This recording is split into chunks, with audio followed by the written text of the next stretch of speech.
Hi எல்லாருக்கும் 12th physics first லெசனுக்கான ஒரு important 5 mark. மின்னூட்டம் பெற்ற முடிவிலா நீளமுடைய கம்பியினால் ஏற்படும் மின்புலத்திற்கான சமன்பாட்டின் வருவி. ஃபஸ்ட்டு மின்புலத்திற்கான சமன்பாடை எப்படி வருவிக்கிறது அப்படிங்கிறத நம்ம பார்ப்போம். ஒரு உருளை இருக்குது, இதில் ஒரு உருளை இருக்குது.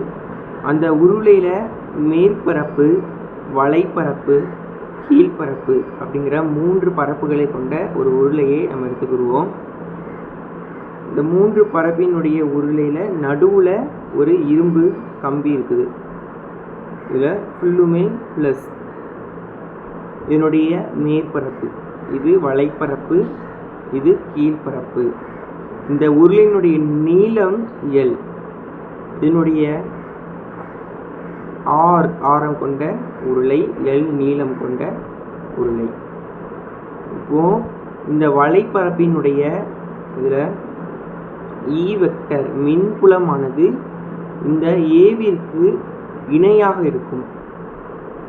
ஆனால் மேற்பரப்பில் மின்புலமானது ஏவிற்கு செங்குத்தாக இருக்கு. அதே மாதிரி தான் கீழையும் செங்குத்தாக இருக்குது. கீழ்ப்பரப்பும் ஏவிற்கு செங்குத்தாக இருக்குது. ஃபஸ்ட்டு நம்ம இது எப்படி பண்ணணும் அப்படின்னா, காஸ் விதியுடைய பயன்பாட்டை பயன்படுத்தி தான் இந்த டெரிவேஷனை நம்மளால் பண்ண முடியும்.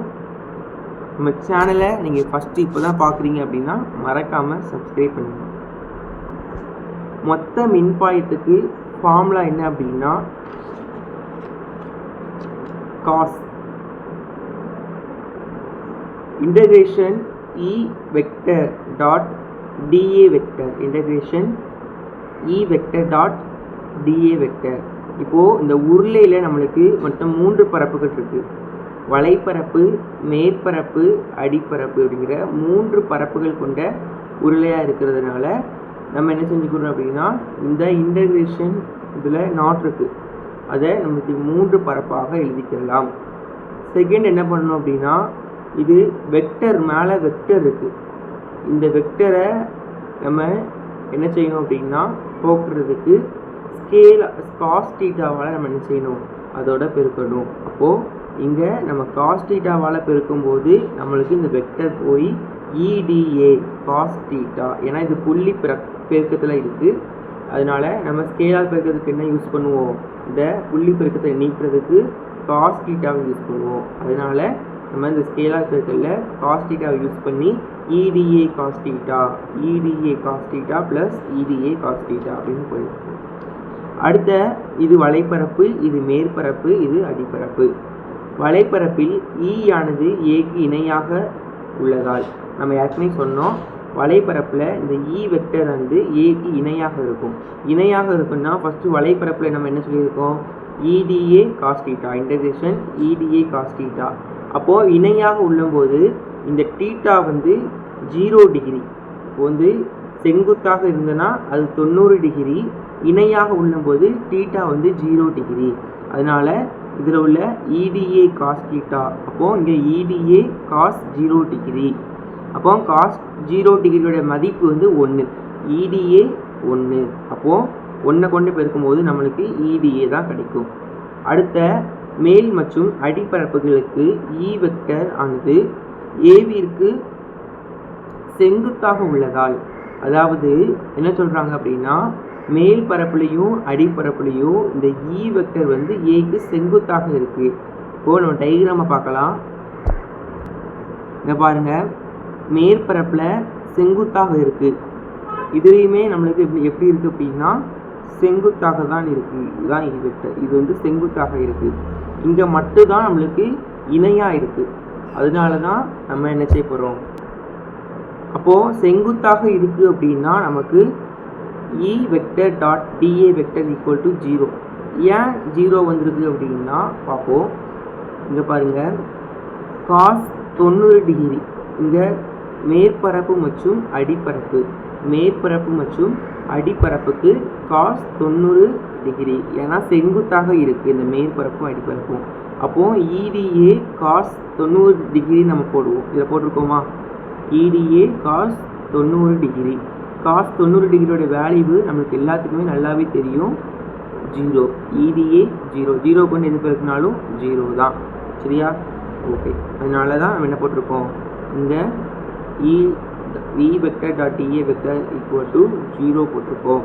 அடுத்த பாருங்கள், இப்போது EDA ப்ளஸ் 0 ப்ளஸ் 0, ஏன்னா ஃபஸ்ட்டு வலைப்பரப்போட வேல்யூ நம்ம என்ன கண்டுபிடிச்சோம், EDA அப்படின்னு கண்டுபிடிச்சோம். இந்த EDAன்னு இருக்கா, இது கண்டுபிடிச்சோம். செகண்ட் வந்து மேற்பரப்புக்கும் அடிப்பரப்புக்கும் அது செங்குத்தாக இருந்துச்சு, அதனால cos 90 டிகிரி வந்து நம்மளுக்கு 0வாக மாறிச்சு. அதனால் இதுக்கு பதிலாக நம்ம 0 போடுறோம், இந்த இதுக்கு பதிலாகவும் நம்ம 0 போடுறோம். அப்போது உங்களுக்கு இந்த ஃபார்முலா, ஃபஸ்ட் நம்ம என்ன ஃபார்முலா பார்த்தோம், இந்த ஃபார்முலா பார்த்தோம் தானே. ஓகே, இங்கே உங்களுக்கு இதெல்லாம் போய் நம்மளுக்கு என்ன வந்திருக்கு, EDA மட்டும்தான் வந்திருக்கு. ஏன்னா 0 ப்ளஸ் 0 0 தான், அது நீக்கிடலாம் இல்லையா. ஓகே, ஃபஸ்ட்டு அடுத்த பாருங்கள், பரப்பில் E சீராக உள்ளதால், இந்த பரப்பில் E வந்து ஒரு சீராக இருக்குது, அதனால் இந்த ஈயை நம்ம வெளியே எடுத்துக்கிடுவோம், டிஏவை நம்ம இன்டகிரேஷன் பண்ணுவோம். அப்போது ஈயை வெளியே எடுத்துட்டு டிஏயை நம்ம உள்ள இந்த சைடு வச்சுக்குவோம். இது சமன்பாடு 1. அடுத்த பார்க்கும்போது இந்த இன்டகிரேஷன் டி வலைப்பரப்பு, அதாவது இது வந்து வலைப்பரப்பு தான் நம்ம பார்த்தோம் ஃபஸ்ட்டு. இந்த EDA அப்படிங்கிறது வந்து வலைப்பரப்பு, அதனால் வலைப்பரப்பினுடைய பரப்புக்கு ஃபார்முலா என்ன அப்படின்னா 2/RL. 2/RL. அப்போது உங்களுக்கு இதில் E இருக்குது, இந்த DAக்கு பதிலாக நம்ம என்ன பண்ணுவோம், 2/RL போட்டுக்கலாமா, ஏன்னா இது வலைப்பரப்பினுடைய மொத்த பரப்புக்கு ஃபார்முலா வந்து 2/RL. சரியா? அப்போது நாங்கள் என்ன செய்ய போகிறோம், அங்கே 2/RL போட போகிறோம். அடுத்த பாருங்கள், மின்னூட்டத்தின் மீளடர்த்தி லாம்டா ஆனது Q மின்னோட்டத்திற்கு சமமாகவும் எதிராகவும் இருக்கும். அதனால் மொத்த மின்னூட்டம் Q equal to lambda L. இதுக்கு இது வரைக்கும் வச்சுக்கோங்க. அடுத்த இந்த மின்னூட்டம் வந்து சமமாகவும் எது தகுதி இருக்கிறதுனால Q ஈக்குவல் டு ஃபார்முலா வந்து லாம்டா L. அடுத்த காஸ் விதி வந்து நம்மளுக்கு தெரியும், Q/ε0. நம்ம Q என்ன நம்மளுக்கு Q வந்து என்னது, லாம்டா L. போன இதில் தானே பார்த்தோம், Q வந்து லாம்டா L. அப்போது நம்மளுக்கு Q வந்து லாம்டா L, ஆனால் இந்த Q வந்து லாம்டா L.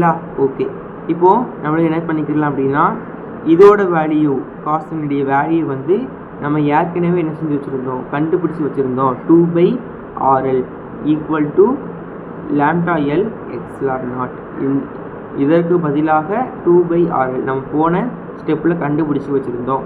அப்போது E ஈக்குவல் டு இங்கே இருக்கிற பெருக்கல் இந்த சைடு வரும்போது நமக்கு வகுத்தில் மாறுது.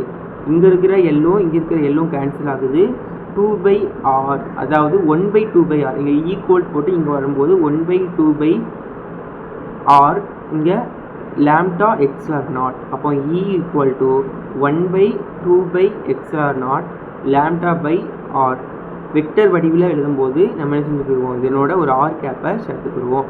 இது போன்ற வீடியோக்களுக்கு நம்ம சேனலை மறக்காமல் சப்ஸ்கிரைப் பண்ணுங்கள். இந்த வீடியோ உங்களுக்கு புரிந்திருந்தால் கமெண்டில் சொல்லுங்கள். நம்ம ஃபிசிக்ஸில் ஃபஸ்ட் லெசன் இம்பார்ட்டன்ட் கொஸ்டின் தொடர்ந்து போட்டு வரோம். நம்ம சேனலில் சப்ஸ்கிரைப் பண்ணிக்கோங்க. இந்த வீடியோ பிடிச்சிருந்தால் லைக் பண்ணுங்கள். நன்றி.